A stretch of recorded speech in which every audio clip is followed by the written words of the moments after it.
भारत में तुर्की जैसी तबाही की भविष्यवाणी हुई। भविष्यवाणी करने वाला कौन है जिसने तुर्की की भविष्यवाणी की और अब भारत के बारे में बता रहा है। देखिए जरा, ये तस्वीर आप देख रहे हैं नीले रंग के कपड़ों में, इनका नाम है फ्रैंक।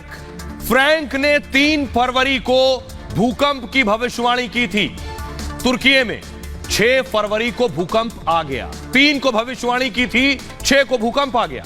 फ्रैंक ने तुर्की सीरिया में भूकंप का दावा किया था और 3 दिन बाद तुर्की और सीरिया में जलजला आ गया। फ्रैंक ने कहा था कि तुर्की में 7.5 तीव्रता का भूकंप आएगा और तुर्की सीरिया में 7.8 तीव्रता का भूकंप आ गया। अब फ्रैंक ने भारत में भी भूकंप की भविष्यवाणी की है। कहा है भारत में तुर्की जैसा भूकंप आने वाला है। फ्रैंक का कहना है इस भूकंप की शुरुआत अफगानिस्तान से होगी, पाकिस्तान में भी भारी भूकंप आएगा और इसका असर एशियाई देशों में तुर्की जैसे हालात हो जाएंगे। फ्रैंक के बारे में आपको बताऊं, नीदरलैंड्स के शोधकर्ता हैं फ्रैंक हुगरबिट्स। फ्रैंक भूकंपीय गतिविधि का अध्ययन करते हैं, सोलर सिस्टम जियोमेट्री सर्वे के शोधकर्ता हैं, यानी सौर मंडल, और उसके जरिए से पता करते हैं कि कहां भूकंप आने वाला है। तो क्या जिस तरह से तुर्की में भूकंप आया, जो तस्वीरों ने सबको झकझोर कर रख दिया, अगर हुगरबिट्स सही कह रहे हैं तो तुर्की जैसे भूकंप के हालात क्या भारत में हो सकते हैं?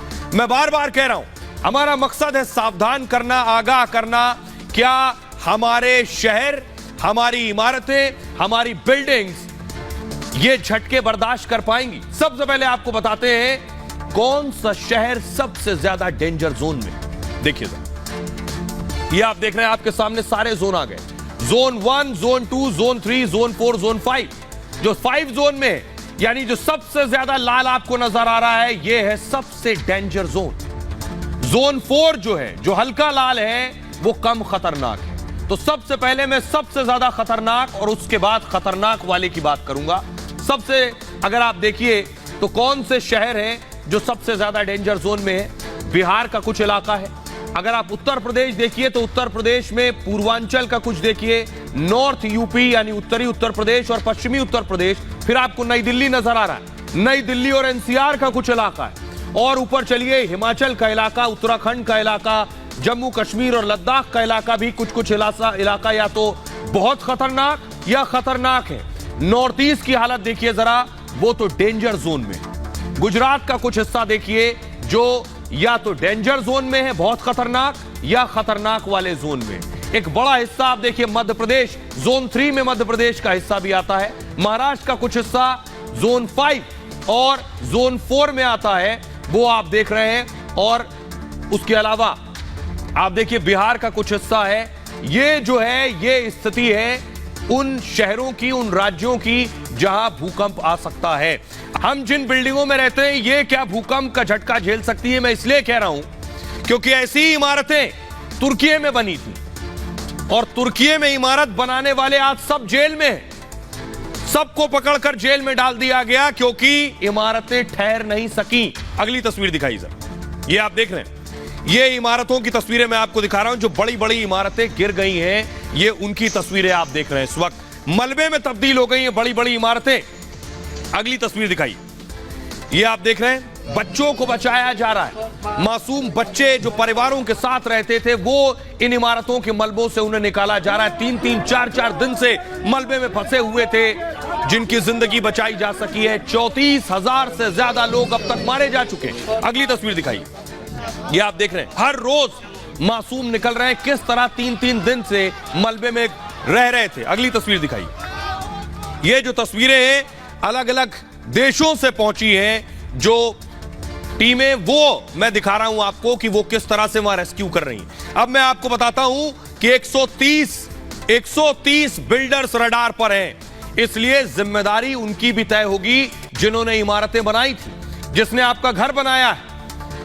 तुर्की में 12,000 इमारतें भूकंप में गिर गई। 12,000 इमारतें।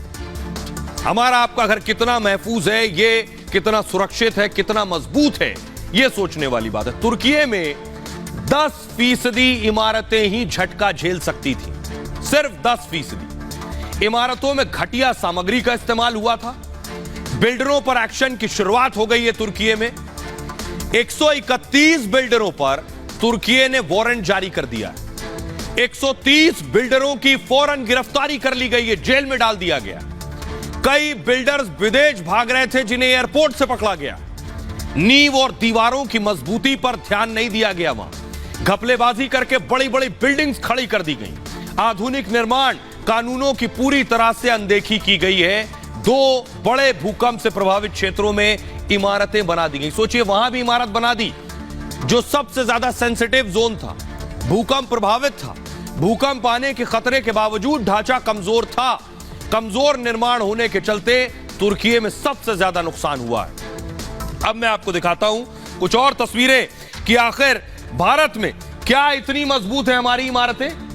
ये जो आप देख रहे हैं घर, इस तरह से शहर बसे हैं क्योंकि हमारे बहुत से शहर बिना प्लानिंग बसे हैं। गाड़ियां नहीं जा सकती। आप देखिए, एक बिल्डिंग गिर जाती है, कहीं आग लग जाती है, वहां गाड़ी तक जाने की जगह नहीं। बिना प्लानिंग के, बिना तैयारी के हमारी बिल्डिंग्स बनी हुई हैं। तो सवाल यह है कि हमारी इमारतें जैसे बनी हैं, ये कितना झटका झेल पाएंगी। पहले देखिए इमारतों की हालत क्या और किसकी जिम्मेदारी है इमारतों को देखना और जांचना। इमारतों की हालत देखिए, ये हाथ भी लगाएंगे तो गड्ढा हो जाएगा, ये स्थिति।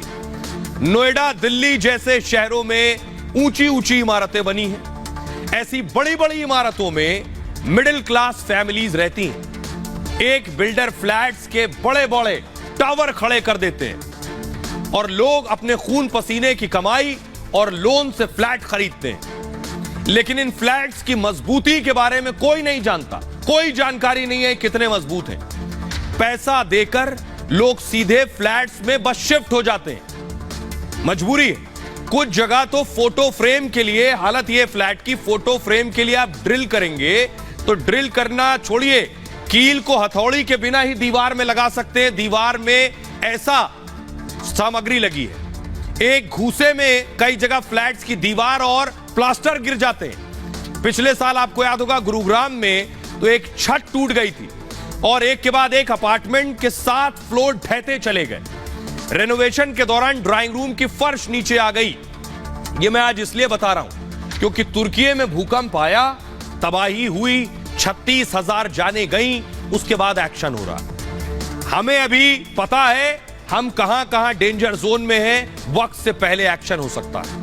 6ठे फ्लोर से आपको याद होगा ग्राउंड के सभी फ्लैट्स की छत ढह गई थी और नोएडा दिल्ली विकास प्राधिकरण देखरेख करता है। नोएडा में अथॉरिटी की जिम्मेदारी है। अथॉरिटी क्या वाकई देखरेख करती है, मेंटेनेंस चेक करती है, ऑडिट करती है, इमारत कितनी मजबूत है, शायद पता भी नहीं होगा अथॉरिटी। इमारतों की जांच का जिम्मा भी इन्हीं प्राधिकरणों के पास होता है। भूकंप के खतरे के बीच सभी इमारतों का ऑडिट जरूरी है। पता होना चाहिए कि बिल्डिंग कितना झटका झेल सकती है। छोटे शहरों में जिम्मेदारी नगर पालिका और नगर निगम की है, लेकिन नगर पालिका और नगर निगम की हालत, पालिका और निगम के पास नक्शे से लेकर जांच तक का जिम्मा है, लेकिन ये कमाई के अड्डे ज्यादा हैं, हमारे और आपकी सुविधाओं के कम। अब जरा